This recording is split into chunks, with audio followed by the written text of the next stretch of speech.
What's up, everyone? My name is Void, and today I'm going to be covering the mysterious disappearance of Malaysia Airlines Flight 370. I don't know why I thought it was a good idea for a dyslexic to read through all this stuff, but that's okay. You know what? It'll be fine. Everything will be fine.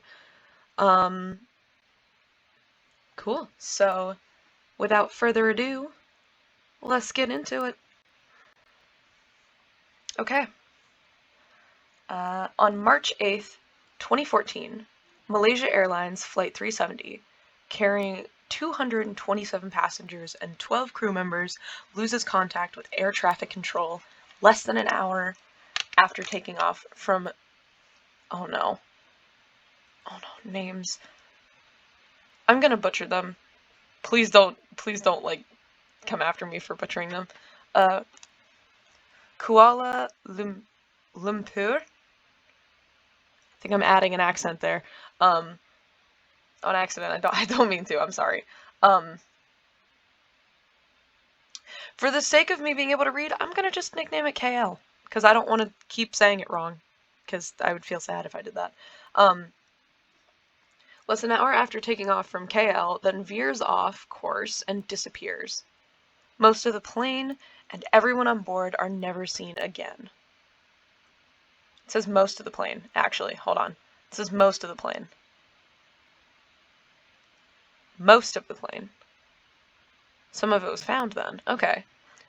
The plane departed from Kuala Lumpur International Airport at 12:41 a.m. and was scheduled to arrive in Beijing Capital International Airport at 6:30 a.m. local time. However, at 1:07 a.m., the aircraft's last automated position report was sent, and at 1:19 a.m., what turned out to be the final voice transmission from the cockpit of the doomed jetliner was relayed to air traffic controllers. Quote, "Good night, Malaysian 370, end quote.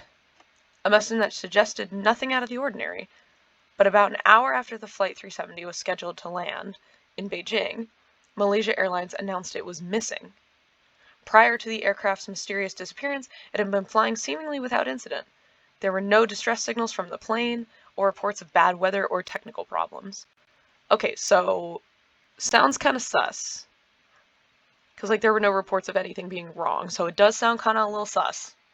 Little sus.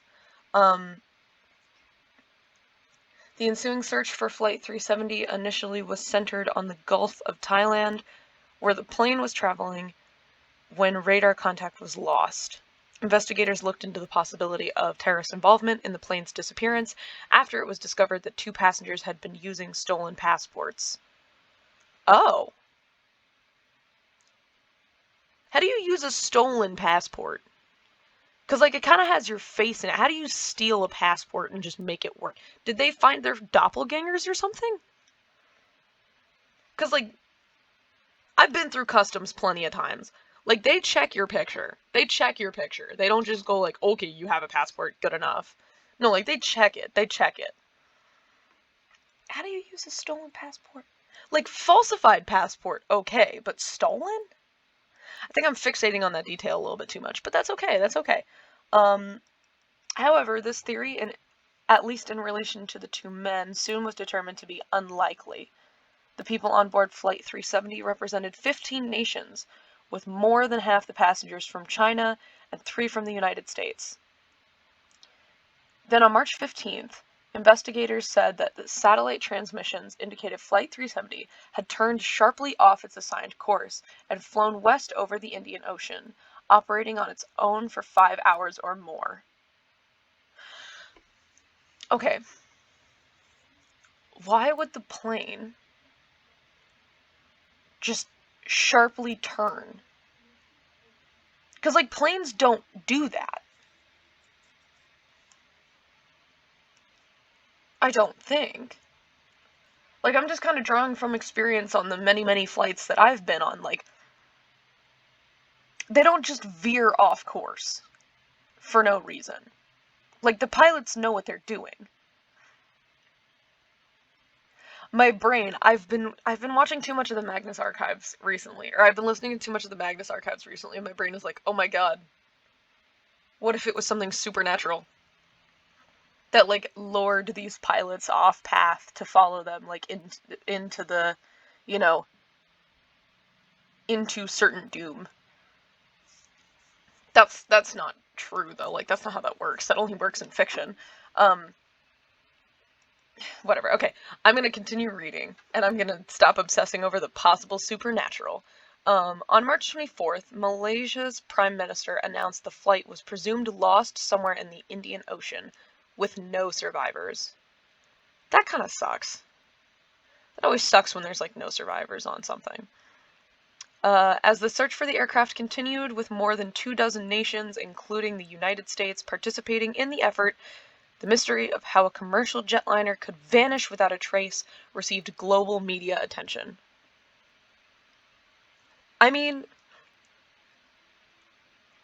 even if all of those nations hadn't been looking for it, the fact that a commercial jetliner could just vanish, kinda sus. Kinda sus. Kinda sus. In June 2014, Australian officials involved in the investigation said radar records suggested Flight 370 likely was flying on autopilot for hours before it ran out of fuel and crashed into the southern Indian Ocean. But if it was on autopilot, then why would it just veer off course? Because they said there was no technical difficulty, so there shouldn't have been anything wrong with the autopilot. This is all very odd. I wish I had, like, a good explanation, like, oh, the autopilot got screwed up, or, oh, one of the engines screwed up, and they kind of lost control a little bit. But no, it was like they didn't report any technical problems. Planes don't just do that. There's a reason they have pilots in them as well. Honestly, what I think would be kind of fun would just be, like, speculating about the supernatural surrounding these. But I also don't want to be, like, a conspiracy theorist. Like, that's no bueno. Let's look at the facts here. Okay. The officials did not publicly speculate about who put the plane on autopilot after it veered off course or why. Ooh, that's something interesting, actually. That's very interesting.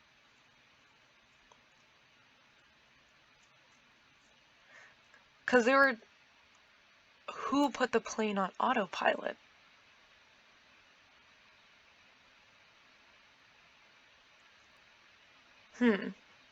That could be, like, a very interesting kind of... You know those movie plots where it's like they bring in the supernatural to a historical event, or they, like, tell the story, like, a fantastical story behind a historical event, like, the Kingsmen, for example?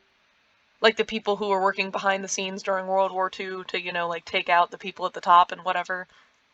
Or World War I, it was World War I. I recently watched it, and I was like, I love this kind of stuff. Or it's like the whole, like, every single movie or TV show that has, that, like, takes place in the time of Jack the Ripper, they'll, like, tell their own story of Jack the Ripper and, like, who it was and how they got caught and why it never came to light. Like, Black Butler did it, stalking Jack the Ripper, that did that. That'd be kind of fun.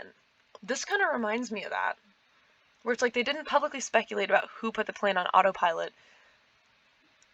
Maybe someone, like, tapped into the plane and, like, somehow, you know, I don't even know. Interesting. Let's continue. The officials did not publicly speculate about who put the plane on autopilot after it veered off course or why, although they did indicate it was possible the crew and passengers had become unresponsive due to hypoxia or oxygen loss sometime before the plane crashed. That is interesting. So they think, like, the cabin just... Like, the pressure in the cabin just ceased. That would... No explanation for what might have caused the oxygen deprivation was provided by the officials. I don't know, a lot of things that happen, like, with these disappearances of flights and things like that, is they're all, like, it's very suspicious, and it's, like, a very unique set of events that lead to the plane or the planes disappearing.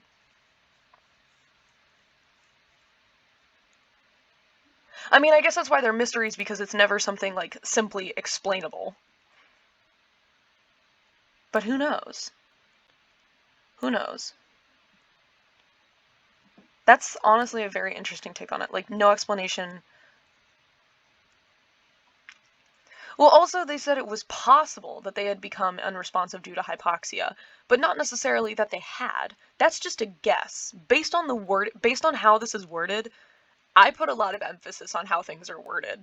So if you don't word things correctly, I will read into it. Yeah, they just said it was possible. It was possible that they had hypoxia. But that's not necessarily the explanation. So that's just them taking their best guess at trying to explain it. But let's say they're wrong. What could have possibly happened? Yeah, because, like, the passengers would probably know something's up. At least the flight crew, if not the pilots themselves, would know something's up if it suddenly veered off course. Because, like, you can track your plane. Like, they have the little screens. Like, if it's one of the planes with the little screens, which, like, I'm assuming it is, considering how big of a plane it was, I'm assuming it did. Like, they have those little screens, and one of the things you can do is you can, like, track your flight as it goes across. So, like, someone would have caught on. Like, my dad has an app on his phone where it's, like, you can click on a plane and, like, it'll tell you where it's coming from, where it's going, the flight number, all that stuff. And, like, so when we're on a plane, like, he'll track our plane using that app. So it's like, there's bound to be someone who would have noticed something. Because, again, this only says it was possible. That doesn't mean that's what actually happened. They're just taking their best guess. They're just trying to explain it and put everyone at ease. Like, oh, this happened, so that's why they were unresponsive. But what if it wasn't that? Like, someone should have noticed. I don't know. That's very odd. Okay.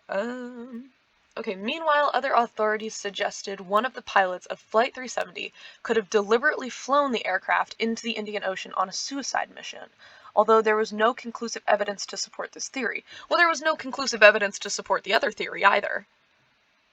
That's the thing. All of these are just stabs in the dark based on wording. Like, this one is obviously just a stab in the dark, but the one before that, still just a shot, just taking a guess.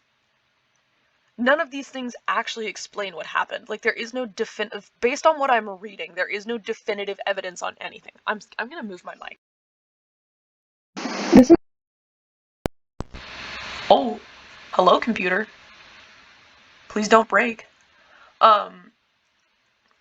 Everything's kind of glitched out. Wow, way to break me out of my thoughts, thank you. Yeah, there is no conclusive evidence to support this theory. There is no conclusive evidence to support the other theory either. I mean, I suppose this is why, oh, I forgot to change the title. Whoops, let me change the title. Of Flight 370. Okay. Cool. Fixed it. I fixed the problem. Whoopsies. You know what? Doing this is kind of hard, because there's a lot of things to think about. It says I have one viewer, but it's lying to me. That's okay. Anyway. Yeah, going back to my thing, like, there's no conclusive evidence. I wish I could, like...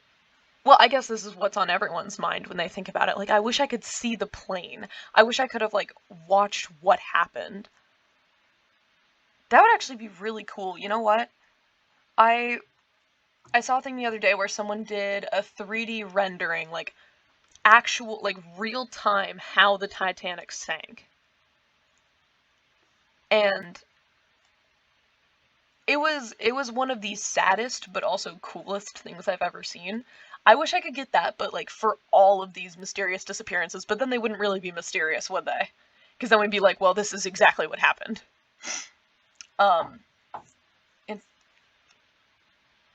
Hello? Someone just knocked on the roof. Well, it's my roof, it's someone else's floor.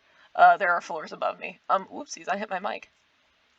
Oh, speaking of people knocking, completely off topic, I got woken up this morning by a police officer knocking on my dorm door because someone had reported my roommate to the police because they hadn't shown up to something. And it was all over a miscommunication too. So we were both woken up by the police. My roommate was freaking out. I was kind of freaking out. And yeah, that was how I woke up this morning. That was very fun. We love waking up to the police. Anyway, let's continue with this. Okay, throughout 2015 and 16, debris from the aircraft washed ashore on the western Indian Ocean, but the fate of Flight 370 remains a mystery. I almost said Flight 19. Whoopsies. Didn't I hear a thing that, like, it got solved recently? I was looking for pictures for something that, like, after I finish reading this and I give my final thoughts, I can just, like, leave it on that picture. I do believe it was solved. I don't know. We'll see if I get into that. Also, yeah, again, I'm using history.com. You can't see it, but I am using history.com again, so that's my source for this. On July 17th, 2014, 4 months after Flight 370 vanished, tragedy struck again for Malaysian Airlines when one of its planes was shot down over eastern Ukraine near the Russian border. I'm sorry, their plane was shot down? This episode might end up being a 2-in-1. We'll see. All 298. Oh, that's sad. All 298 people aboard the aircraft, also a Boeing 777, perished. Oh, that's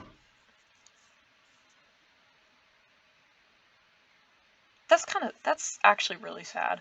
European and American officials believe Flight 17, which took off from Amsterdam and was en route to Kuala Lumpur, was downed by a Russian-made surface-to-air missile fired from territory controlled by Russian-backed separationists battling the Ukrainian government. That's a lot of speculation. That's like a lot. That's kind of a lot. That's a lot right there. I'm going to read that sentence again. European and American officials believe Flight 17, which took off from Amsterdam and was en route to Kuala Lumpur, was downed by a Russian-made surface-to-air missile fired from territory controlled by Russian-backed separationists battling the Ukrainian government. Do they have evidence? Because they said officials believe. They got evidence? I want to see the debris from this missile that they speak of. I want to see the missile. I want to see the debris from it. I want proof. I want proof. Because that's a pretty big accusation. That is a pretty big accusation. The rebel leaders and President Vladimir Putin of Russia denied any responsibility for the incident. Well, to be fair, you just gotta send a forensic investigator in there, figure out what the hell's going on. Because, like, you have forensic engineers. Like, you have people who, for example, I was talking about this in another thing. Like, you have people who, like, if a bridge collapses, they'll go in, look at the debris of the bridge, and be like, okay, well, this is why it collapsed, and here's how you fix it. Well, maybe not here's how you fix it, but, like, this is what happened, this is why it collapsed. Yeah, this one might be, a 2-for-1. Because I've only been going for 19 minutes, and I gotta go for about 30, so... Are we gonna see what happened in Flight 17? Huh? Oh, wow, that's a lot of writing. Oh, okay, that's not actually that much writing, I lied. Sorry, I did not plan this at all, so I just kind of had to check there. You know what, this one might go on a little bit longer than 30 minutes, but that's okay, we'll go with it anyway. So, general thoughts from Flight 370, there's a lot of what-ifs, and there's not a lot of evidence. So, like, they made a lot of claims like, oh, they had hypoxia, and that's why no one was responsive, or, oh, something happened, and, I don't even remember what the other thing was. What was the other thing? Hold on. I gotta check this. Oh, it was like one of them was on a suicide mission or something. And like veered off course. But the other pilot would have done something, I feel like. The other crew members would have done something. Like someone would have noticed and stopped him if that was true. The hypoxia thing, they don't have any proof for it. There was no technical problem, so there was really no reason why that should have happened. Because I feel like pressure drops are because of a technical failure.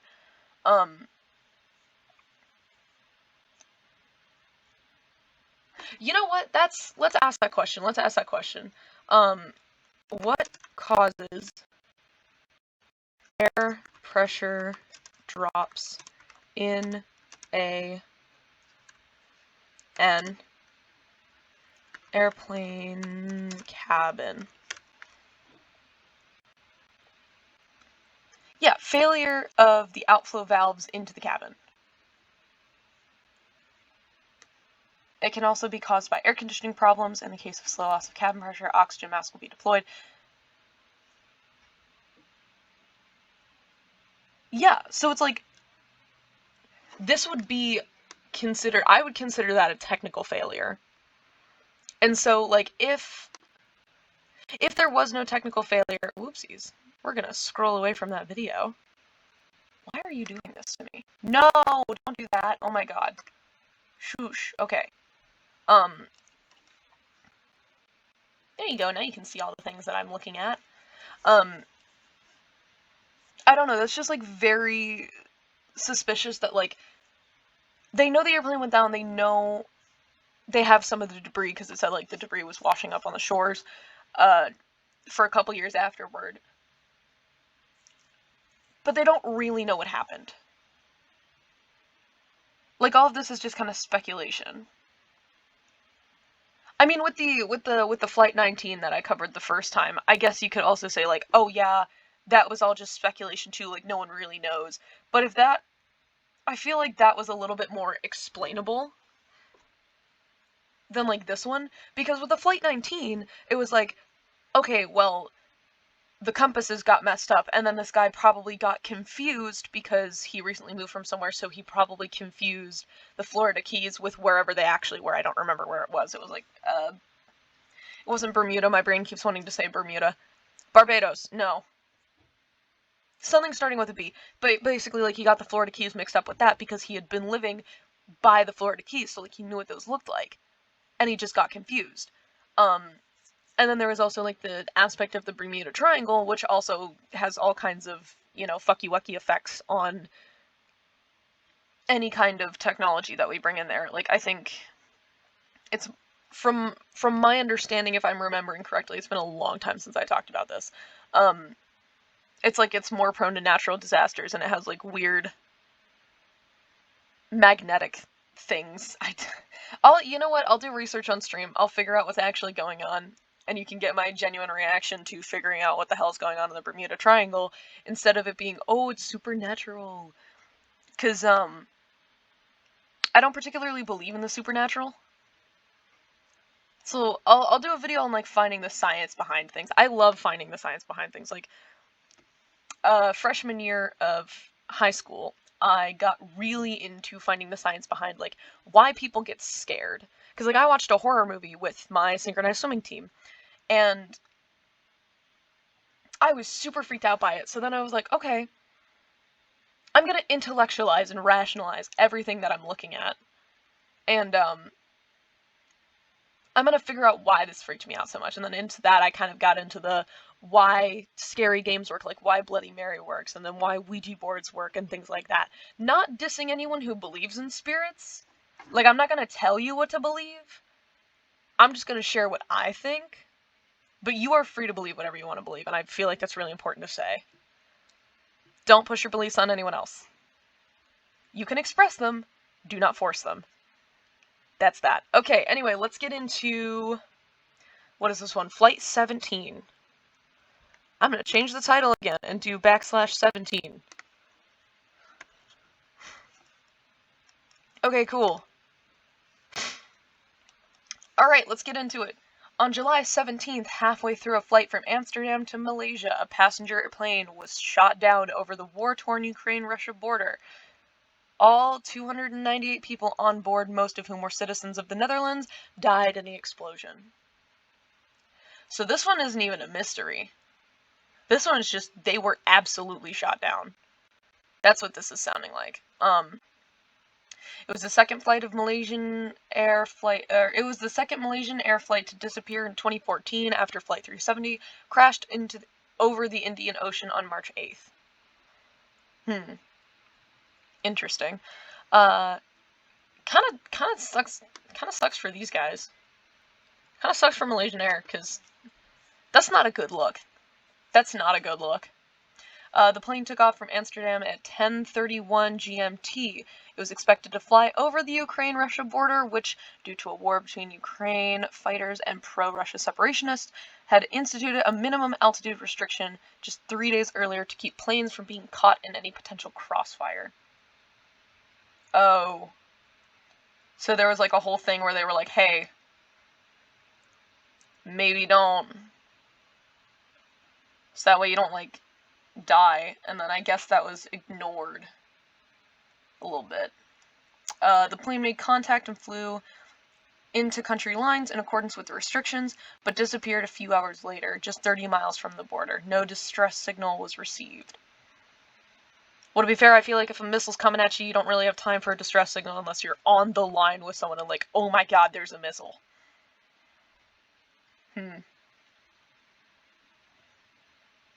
It says it was in accordance with restrictions.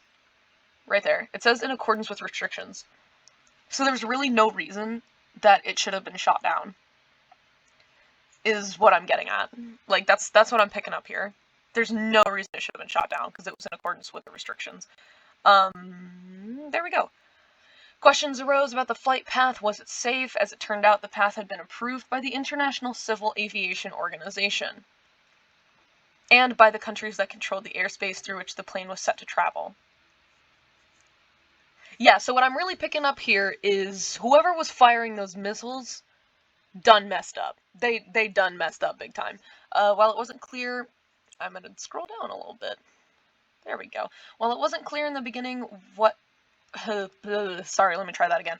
While it wasn't clear in the beginning, it was suspected the plane had been shot down by ill-trained Russian separationists. Interesting. 4 days later, after investigators were finally able to get their hands on the plane's black box, what is that? Oh, Google.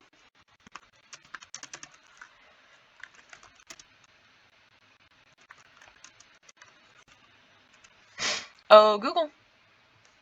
Oh, it's the flight data recorder and cockpit voice recorder. Well, now we know. That's interesting. That actually is interesting. Oh my god, why did it scroll up? Why did it do this to me? Okay, there we go. On the plane's black box, these suspicions were confirmed. The explosion had definitely not come from within. Okay, so it was definitely shot down. The recorder revealed that as the plane approached the border, a high-energy object exploded a yard from the cockpit. Dear God! Breaking it completely off from the rest of the plane. The pilots were killed instantly. Yeah? Yeah? Sounds about right. It's not good. It's not good.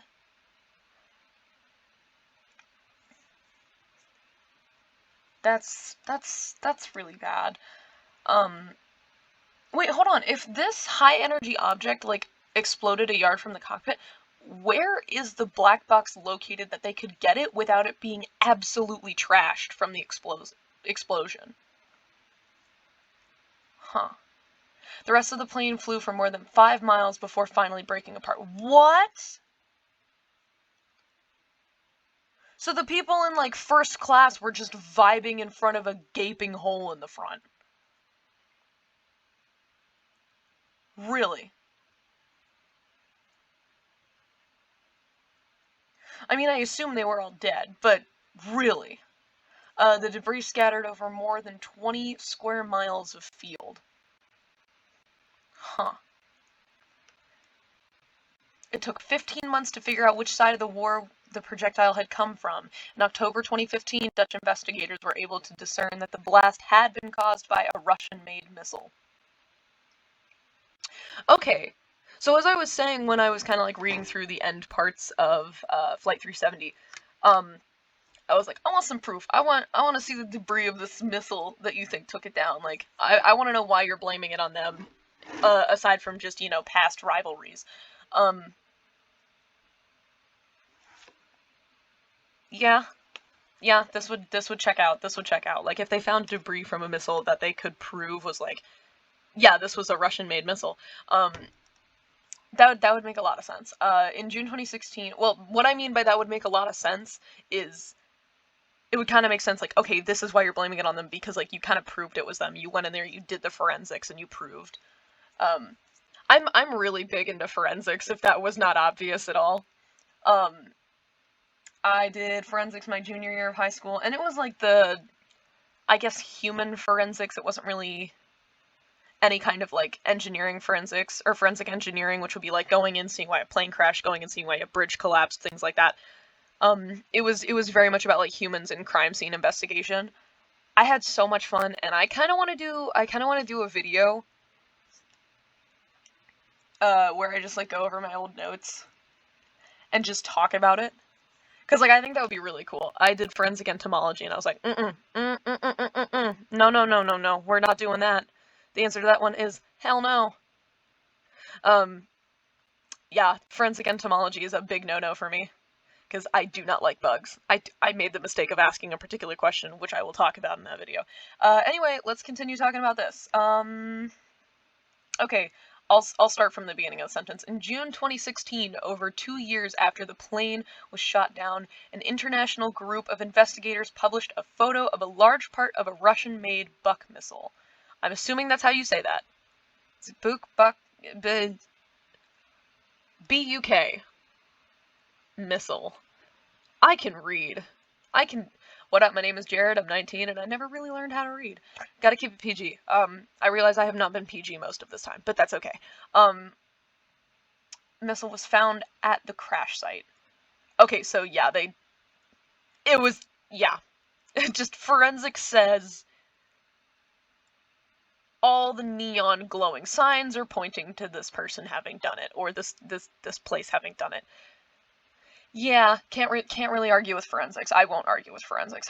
Finally, in May of 2018, after 4 years of gathering evidence, a release from the Netherlands and Australia, I had to double check and make sure that didn't say Austria. Australia said it wasn't just a Russian-made missile that had taken down Flight 17, but that they were officially holding Russia accountable. Honestly, as they should. As they should. Because, like, forensics says, if you find the culprit, blame the culprit. It was a Russian missile. Yeah, okay.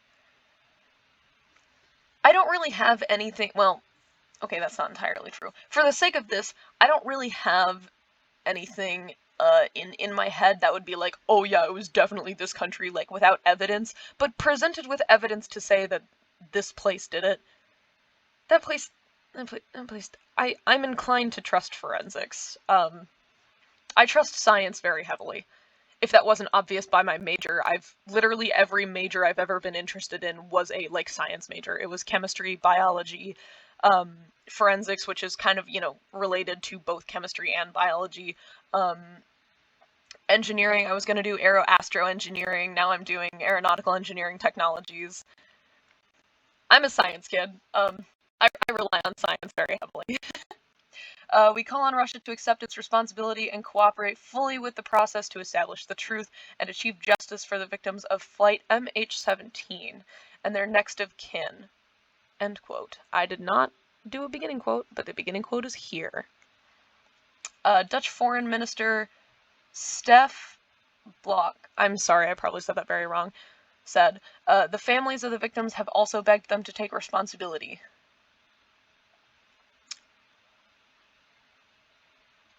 Don't really like this part. This seems a little ethos-y, I think. Oh no. Which one's pathos and which one's ethos? Google! Where's my phone? Google, help! Which one's ethos? Oh my god. Which one's ethos and which one's pathos? I'm kinda dumb. Please help. Ethos meaning. Literature meaning.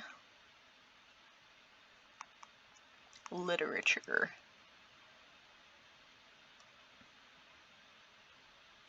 Okay, appeal to care. Okay, so it's pathos, because logos is logic. I remember that one. Okay, so this part sounds a little pathosy. This is a little pathosy, you know, where it's like the families of the victims begged them to take responsibility. That's very much appealing to your emotions about the thing. It's like that's kind of what that feels like. In this kind of situation, I think you should stay very objective. And, like, some of the things here are not, like, this entire paragraph here is just what these people are doing, not very objective.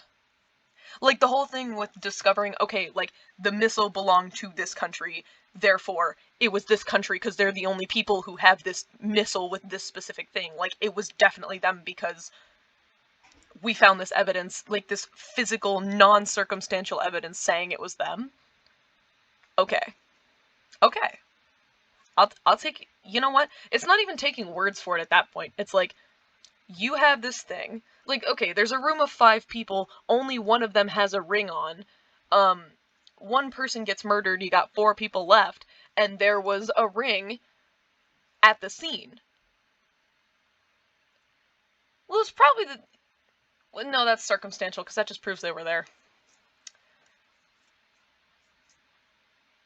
Okay, we'll say this. 5 people, 1 person gets murdered.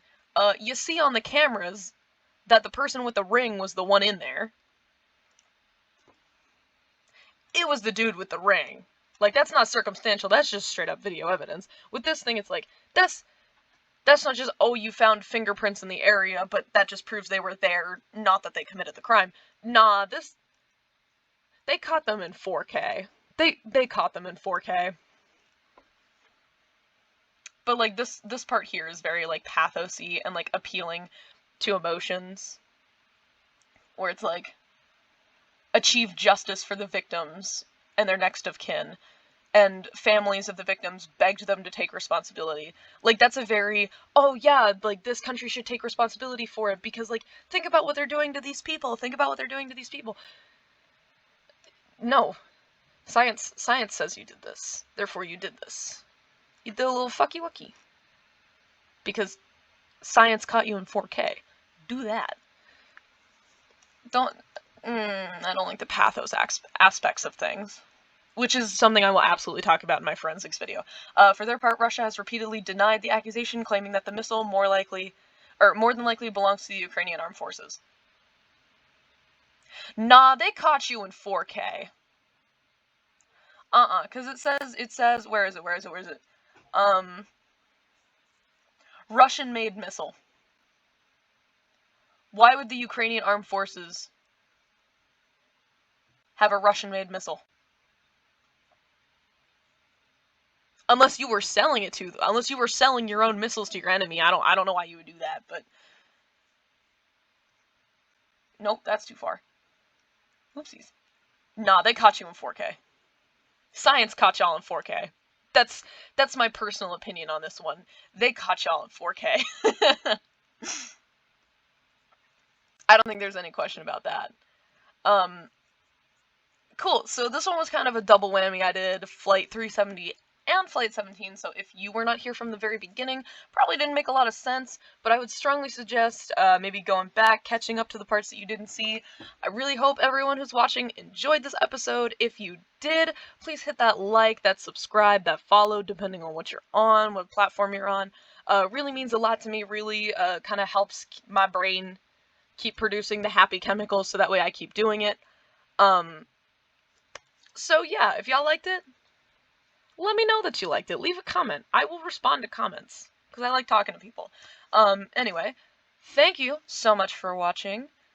I really appreciate everyone being here. It really means a lot, especially now that I'm starting out. So thank you for joining me on today's adventure into the mysterious disappearance of Flight 370 and the little bit of forensics that I had to offer on the whole thing with Flight 17 really does mean a lot that the people who are here are in fact here. I'm gonna not ramble. I have a really great habit of rambling on at the ends, so, yeah, hit that like, hit that subscribe, click that follow.